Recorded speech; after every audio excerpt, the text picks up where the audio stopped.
In South Africa, we have life rights, retirement accommodation, and we have sectional title, retirement accommodation. Please just shed light, what is the difference between the two? And in your professional experience and expertise, which one would you recommend and why?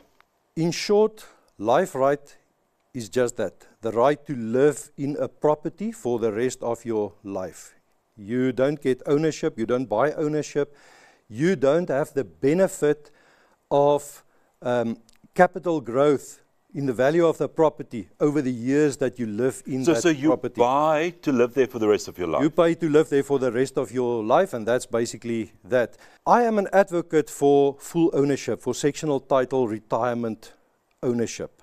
It has many benefits. For the first one of them being that you get the benefit of capital growth in the value of the property over the 5 or 10 or 20 or even 30 years that you live in that property. When you need to sell or move at a later stage, you sell at a market-related price and you are in the position to buy a similar property at the same price.